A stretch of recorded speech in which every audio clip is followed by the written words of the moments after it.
Okay, so I've been doing a series on how to improve a number of your kicks from karate. This one's about front kick, or Geri, the front snapping kick. So first we're going to go over how to do the kick, a few exercises that I'd like to teach to develop the kind of mechanics of the kick and to improve the performance of it, and then how to deliver it on a target and also in kumite or in sparring. Remember always that these are my ideas and how I teach it. In your dojo it may be a little different, you know. Use this for reference. This is not the only way to do it, but it's the way I like to do it. So let's get going. So the way I teach the kick is this way. I'll start basically with the feet side by side.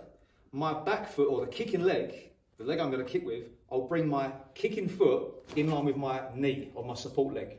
Okay? Traditionally, we talk about using a really high chamber position. I'm going to go over why I don't do that in a minute.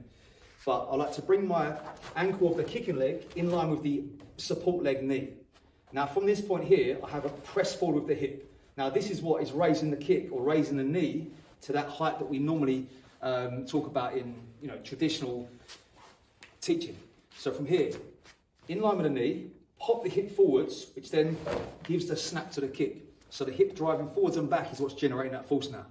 So my action is this again. From here, pop forwards, toes up, snap the kick and pull back. So that action of hip forwards and back is what's getting my kick forward and back there. And I take that into a stance position from here. The first action then is get to this point, that squeeze, hamstring squeeze at the back, straight off the ground. We don't want to be dragging along the floor here. So my first action is immediately pick that kick up to that point. Then same position, ankle bone to the knee, pop the hip, snap the kick and back down again. One thing I like to avoid is changing the guard first. I know some teach it this way, but for me, I don't like that because it telegraphs the kick. If I show this action, it's going to invite a punch or something, or they're going to move off of, move out of the way. So from here, I keep the guard as it is. I can pull that right hand or the back hand a little bit into the kick to allow that hip to work even more in the same way we would with a mawashi geri. So here, knee comes up, guard stays the same. I fire that kick, hands are up, so I'm ready for delivering something as I come down.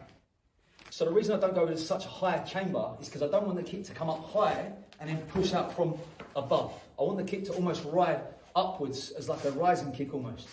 So from here then, the knee comes, like I said, to the knee joint, the foot comes to the knee joint, and then I pop that hip forwards into the target this way. So I'm lifting and I'm pressing into that target this way. My aim then is to almost come up into the pad in this direction rather than a straight pressing kick. You know, we can do like a thrusting kick. If the pad, if we come up really high, we can sort of press into it this way, more like a Muay Thai kind of teep kicking action. But for the Muay Geri, I like to use it as a setup to hands or something else. So from here, I'm coming underneath and digging that into the lower abdomen area from here. There, and then it's ready to go with the hands afterwards. What is commonly found with students is that they end up skimming the bag. So they come here and skim upwards this way.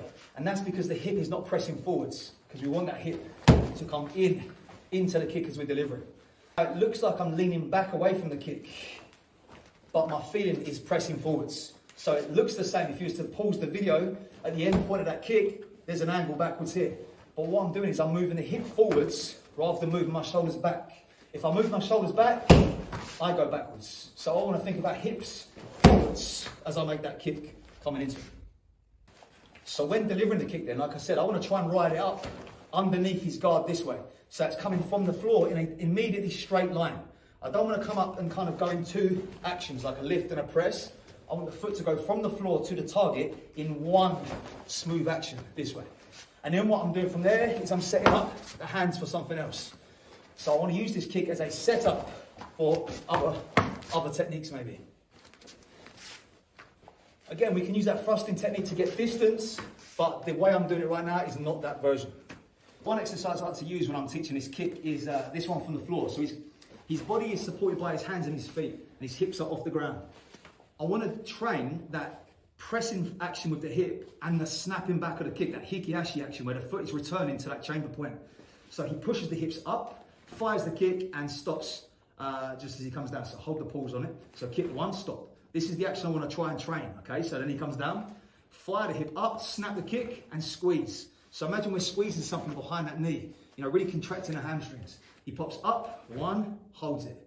So we can do this for sets of 10 or so, but it's a really nice exercise to train that snapping action whilst taking balance out of the equation and also getting that hip drive for the kick. Also for building strength and stuff in the legs and the glutes and quads and all this kind of stuff.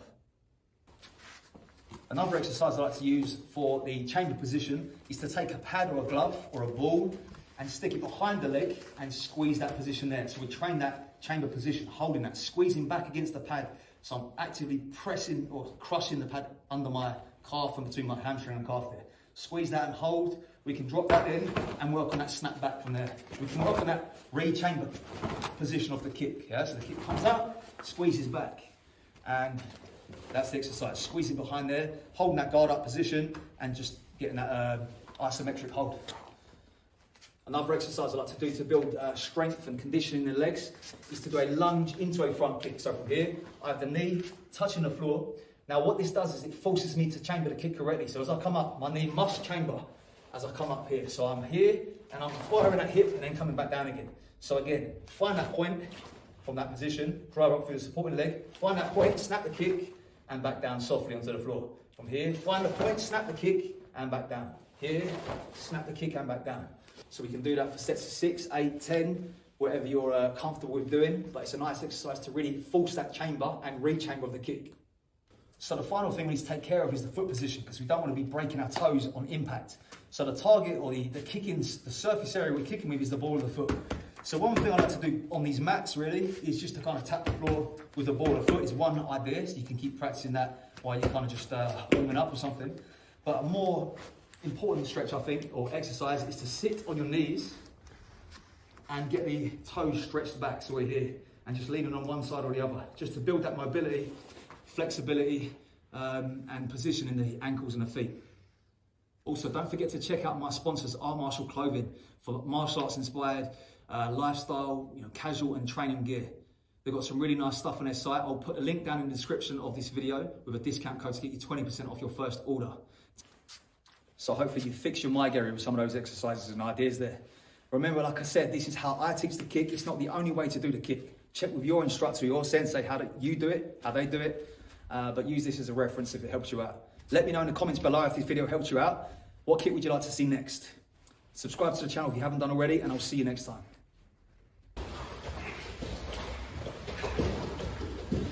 Push the kick up, extend the kick, and back. So, kick, 1.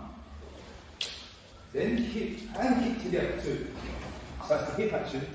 Boom, that does the kick. Boom. Yeah.